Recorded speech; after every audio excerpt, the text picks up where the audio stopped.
Coming up on Juice and Java, a new location for a popular deli. And Lisa Moore from the Onondaga Historical Association will join us in studio to talk about the American 250 event. All that and more starts right now.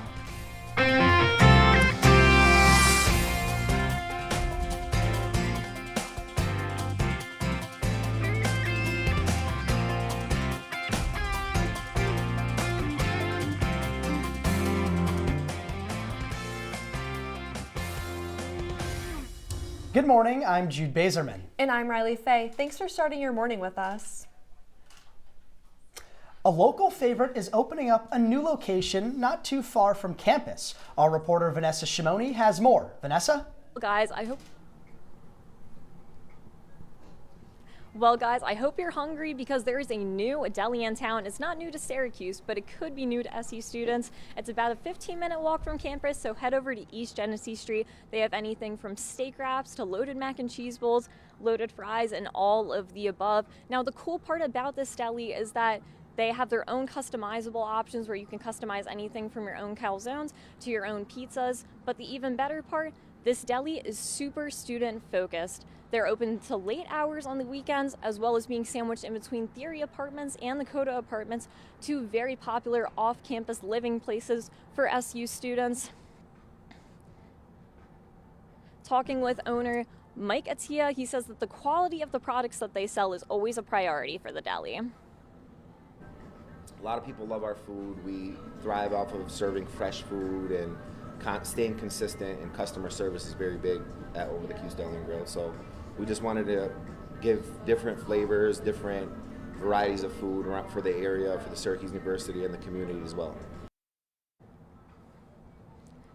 They also delivered SU athletics, making it very clear the Syracuse University students are a priority for them. Now, guys, I had to get a slice of pizza for myself to try. This smelled so good when I walked in here this morning. So I picked up a piece of garlic pizza from them. Well, guys, look how incredible this looks. You can see the parsley leaves on it. It is still crispy. I had them make this about 30 minutes ago, and you can still, it's still crisp. So we're gonna give it a try, a little taste test. We'll see how it is.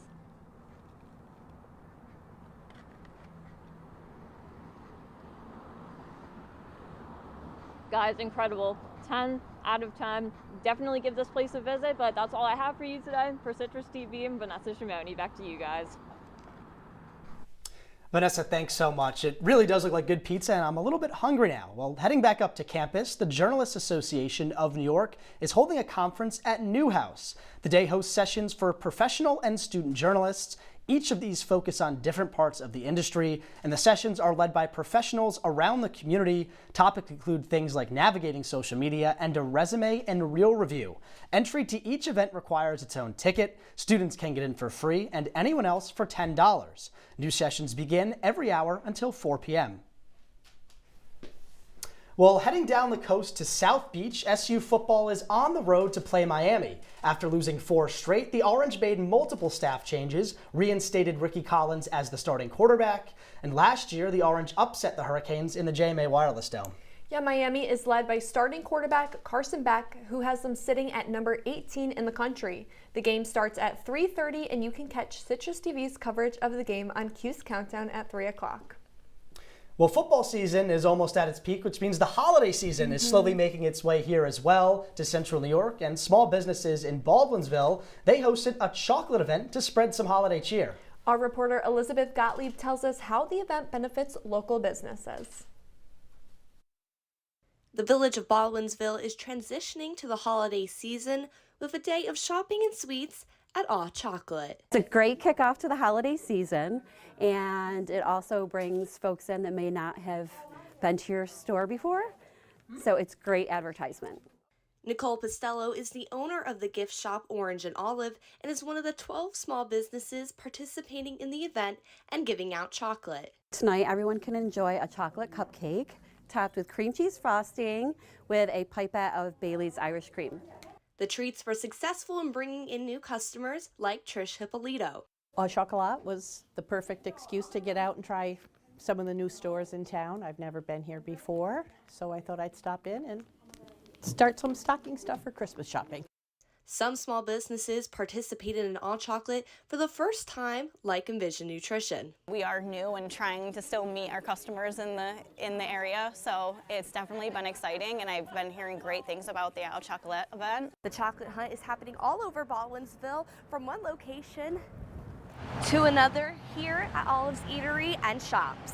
Olive's is a staple of the Au Chocolat event and evening, or afternoon I should say, and we have all these great women-owned boutiques upstairs, and so it just made sense for us to participate. I mean, women out for an afternoon of shopping and indulging in chocolate and wine. Kelly Van is the owner of Lit Actually Bookstore, which is one of the shops located above Olive's Eatery. It started at 2 o'clock and it's been a steady stream so far, and a lot of really great conversations with shoppers of women who are readers or know someone who is in the romance genre. Reporting for Juice and Java, I'm Elizabeth Gottlieb. Elizabeth, thank you so much. The Supreme Court has granted an emergency Trump administration appeal. This ruling will temporarily block a court order making the government fully pay for SNAP benefits, even with the shutdown. A judge previously decided the administration would have until yesterday to make payments. The government asked a Boston's appeals court to suspend the order, but they refused. Some states have already gotten their funding. The Supreme Court order will be in place for 48 hours after the appeals court makes a decision. This gives the government the opportunity to go back to the Supreme Court if the appeals court decides not to get involved. And back in Syracuse, the Acoustic Guitar Project is celebrating its 12th year. The project inspires musicians to write and record a song in just 1 week. Our Sigourney Bell has the details. Thanks, Jude and Riley. A single guitar has turned into a beloved tradition. The Acoustic Guitar Project has been sparking creativity in Syracuse since 2014. A song that I wrote in 2014, the first year of the project.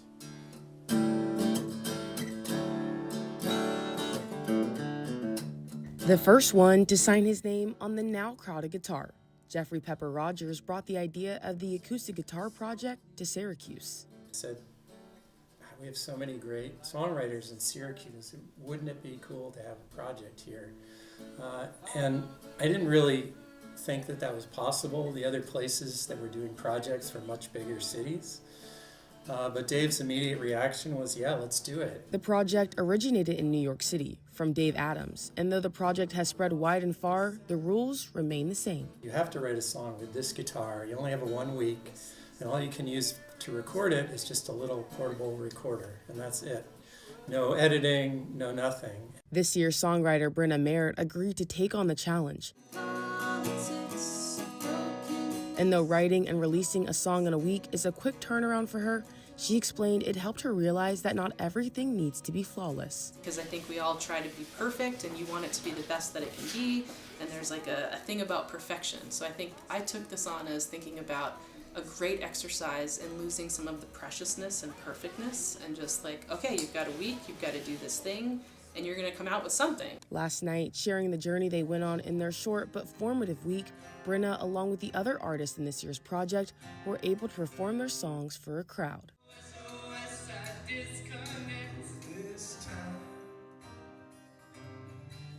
Now, with over 65 songs on the Acoustic Guitar Project, it looks forward to another year in Syracuse. Reporting for Juice and Java, I'm Sigourney Bell.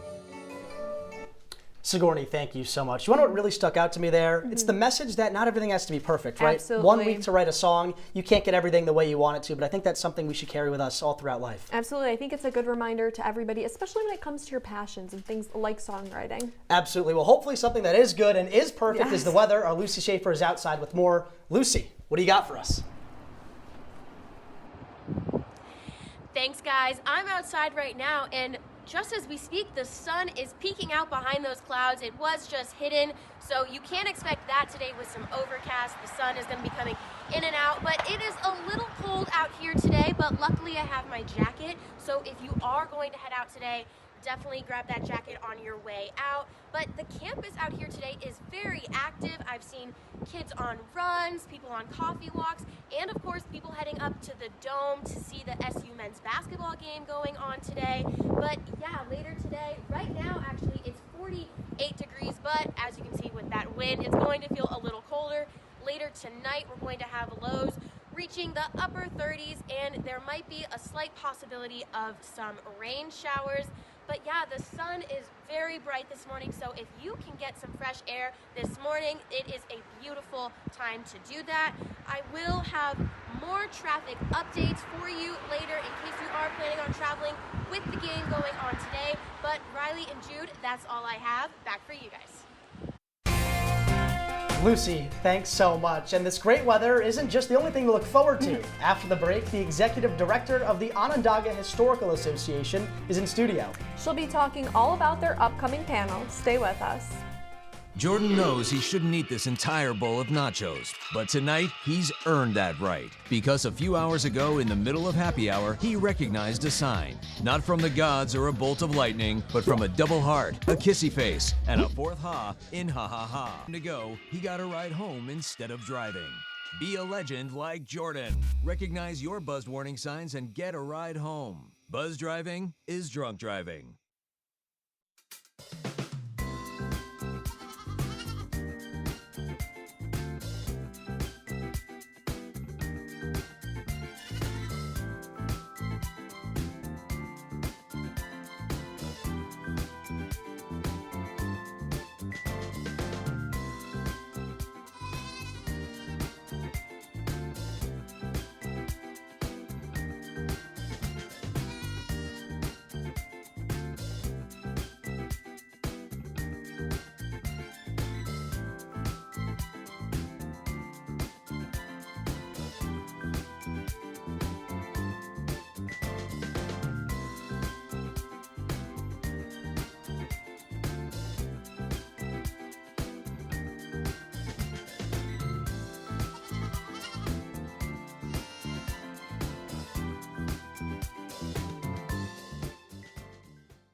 You're watching Juice and Java with Jude Bazerman, Riley Fay,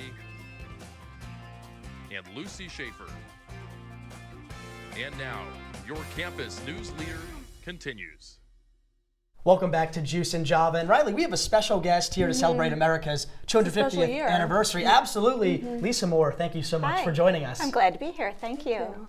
So I think the first question we'll ask you is just what can we do and what's being done to celebrate? What's the association doing to celebrate this big anniversary in our country's history? Sure. So 1776 was when the Declaration of Independence was written. It was part of the movement toward this becoming a sovereign nation, and we're using this commemorative year with a series of events kicking off next week with the conference we're having with Tim Phillips and Tim Ryback. We'll have a series of activities throughout the 250th just focused on our local contributions to the American Revolution, to American democracy. Absolutely. And what are some of the topics that will be up for discussion at the Finding a Way Forward? Sure. So we're in a period certainly of a lot of conflict, and this is not new. The Revolution was certainly a period of conflict, families versus families, the British versus the United States, or the about to be United States with the colonial powers. And we're focusing on how do you move through these conflicted stories. What happened during the Revolution? Who are the winners? Who are the losers? Who are still here? And whose story should we be telling? And how does that show up even in our built spaces, statues, monuments? Of course, we have one here that's been quite contested. Yeah. And so we'll be talking about all of those things. Yeah, and just looking at in such divided times we have now, what does this celebration mean to the community here in Syracuse and just the country overall? I think it's a moment to really reflect on the values of democracy. How do we understand our participation in democracy from being, a civic citizen who still lives here? This is the capital of the Haudenosaunee Confederacy. They were very impacted by the Revolution, but those stories maybe weren't told in the bicentennial year, 50 years ago. Of course, the past 50 years, there's been much more inclusion of stories. The Civil Rights Movement, Black history, Indigenous history, New Americans and immigration certainly is present to us now. So who do we include in the storytelling of America's 250th? Yeah, sure. And so with that, what are some of the most pressing challenges that are coming with commemorating America's 250th? Well, certainly, we're seeing what the federal government is doing about what stories they want presented and put forward. This region in particular, we are the land of the Haudenosaunee Confederacy. They were very, very deeply impacted. Their confederacy almost broke apart because of the revolution. Subsequent land claims, the land that we're on was Haudenosaunee territory. The land was actually given to Revolutionary War soldiers as a form of compensation. We have maps at Onondaga Historical Association of the area called the Military Tract, which was these parcels of land given to soldiers as payment. So this is the kind of history that you get lost if you don't have it up in front of people that are telling us how we should celebrate. Yeah, well, thank you, Lisa, so much for joining us and letting Thank us you. know all about the upcoming event. Thank you. And after our break, our Grace Elford is in studio with all things Grammys. Don't change that channel and stay with us.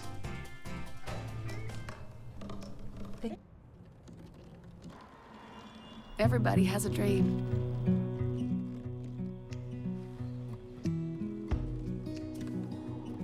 Mine was to see the ocean. And with a little help, I made it.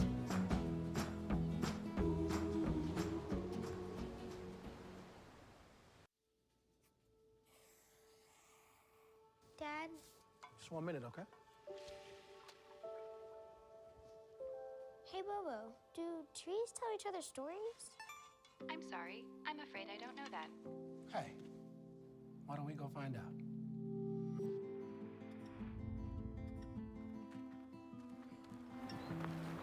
Listen.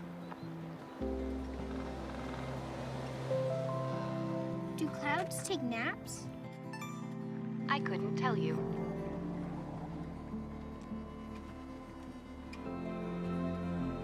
Can birds draw pictures?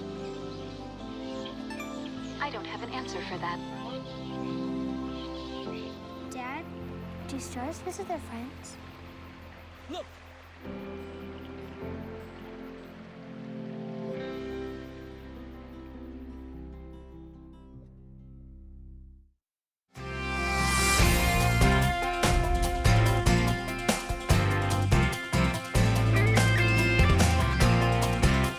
Welcome back to Juice and Java. Award show season is coming up sooner than you expect. Grammy nominations, they've already dropped. I know. Our Grace Elford is here in studio to break down the nominees for music's biggest night. Thanks for joining us, Grace. Yeah, of course, and that's right, Jude and Riley. The 68th Grammy Awards are scheduled for February 1st, 2026. The nominees were announced yesterday on a YouTube live stream and were selected by members of the Recording Academy. This is a group of performers, songwriters, producers, and engineers that honor excellence in music and advocate for music creators. And the music that was nominated this year must have been released between August 2024 and August 2025 to qualify for this year's show.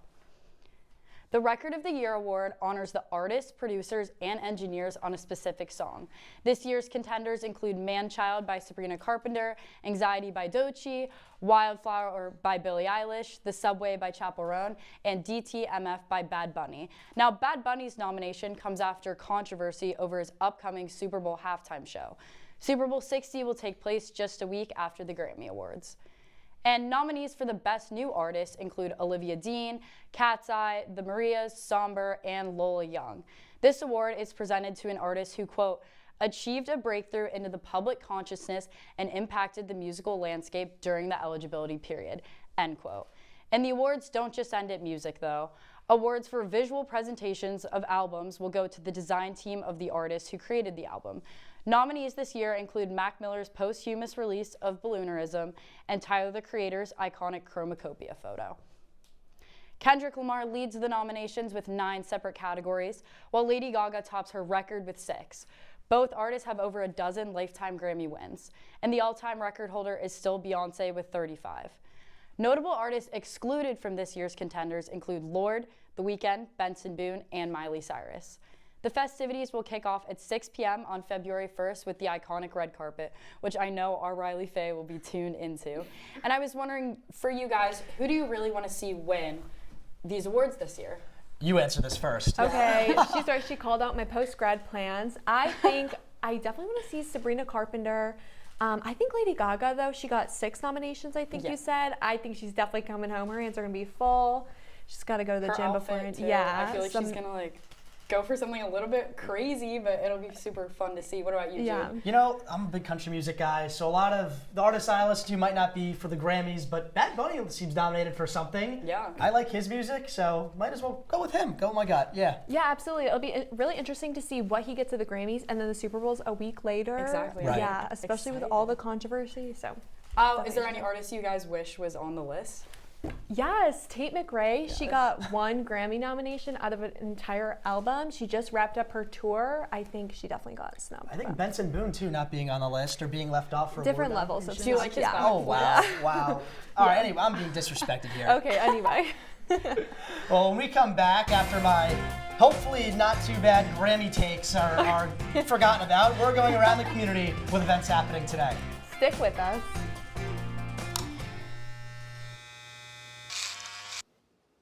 You've messed up your son's haircut. Mom? Do you A, try to fix it? Like it never happened. B, work with what you got? Or C, show solidarity?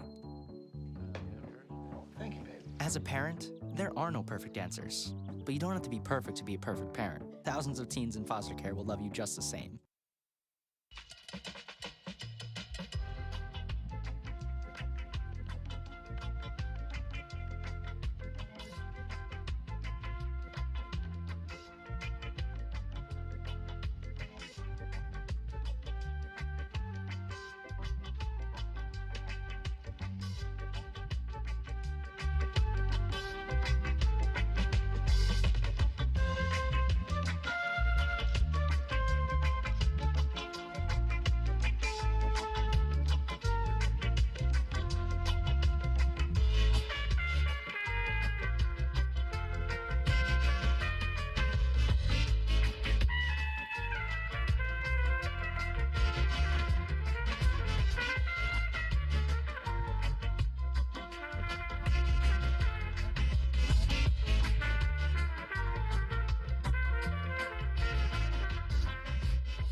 As the holiday season kicks off, the season's most famous Christmas tree returns to the Rockefeller Center.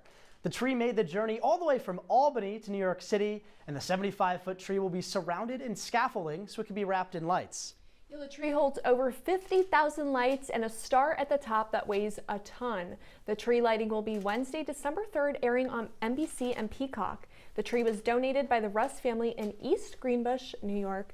Jude and I were talking about this before. Could you imagine growing the tree that's in Rockefeller Center? That'd be amazing. I think it would, you know, it's just so big, right? You don't even realize how massive it is until you see it, right? We see it here perched, right, going stories and stories up on these huge skyscrapers. I was shocked to hear that the star weighs a ton. That's insane. But do you think December 3rd, I feel like that's the perfect time to start decorating for the holidays? I think so too. I mean, the fact that we have people decorating now, right? Or even before Halloween you see sometimes is a little bit jarring to me. No, I definitely agree. I think December 3rd, maybe a little bit before Thanksgiving is fine, but that's like the perfect window. Riley, I'd have to agree with you. And sticking with the holidays themed, Fringe Benefits is hosting their annual Harvest Moon Holiday Market to benefit the Elmcrest Children's Center. Artists, makers, and boutiques are gathering to make a special holiday shopping experience. Any support will directly benefit Elmcrest Children's Center, which serves over 2,800 children and their family members annually. With more than 20 programs across 21 countries, Elmcrest, and communities. The market will be open to the public today and tomorrow. Admission is $10 and children under 10 are free. And as the holidays roll around, local businesses are preparing for their busy season. Our Matt Lesnick took a visit to one local business who stressed the importance of holiday shopping. A good book might be on the holiday wish list this year, and Parthenon Books might be the place to find it. If you heard of a book somewhere, that you can come here and find a book, or if you're just curious to find something, we can have some cool, weird books that will catch your attention. The downtown Syracuse bookstore is a good place to find a gift, grab a drink, or browse for a new read. However, Linus Brooks, the lead bookseller at Parthenon, wants browsing to turn into buying, locally we're hoping that with everything going on downtown that people can feel like for the holiday seasons they can shop downtown and they can shop local instead of trying to hit the online stores. According to Adobe Analytics, over $253 billion in online shopping are expected to be spent this holiday season, a 5.3% jump from last year. Parthenon Books and other local businesses want to create an experience for shoppers that online retailers can't offer. Even if that may cost a little more, that experience is essential because that's what keeps our cities great, and it'll keep Syracuse great. It'll just be really fun to get to use everything that makes Syracuse great into our holiday season and all the local shops. That's what they're trying to do. Our tagline is less scrolling, more reading, and it really is just sometimes it's all right. turning the page for local retailers. For Juice and Java, Matt Lesnick. Matt, great story. I need to apply that to my life. Less scrolling, more reading. We can all learn from that. Yeah, I need to read some more books. And sticking with the holidays again, the holidays, that just means more people are traveling, they're on the road. But for now, our Lucy Shaffer hopefully has some better traffic news. Lucy. Thanks, guys. Now let's take a look at that traffic today. As you can see behind me, it's pretty light, a little busy. With the SU men's basketball game coming up shortly around 12, you can expect some more traffic. We might see some more cars as fans arrive for the game, so keep a lookout for that. And Erie Boulevard between Almond Street and University Avenue Road, construction is still underway, so be prepared for that reduced one lane. That's all the traffic I have for you today. I'll be back after the break with your 5-day forecast. Stick with us.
We're back with your 5-day forecast. Let's take a look at this right now. As I was just outside, it is 48 degrees right now, and temperatures are going to reach the lower 30s. Same kind of vibe with tomorrow as well. But as you can see, 29 degrees, it's getting a little chilly. And then Monday, can you guys take a look at that? The first sign of snow. I don't know about you guys, but I am excited. I am ready for this winter weather. Love to see some snow.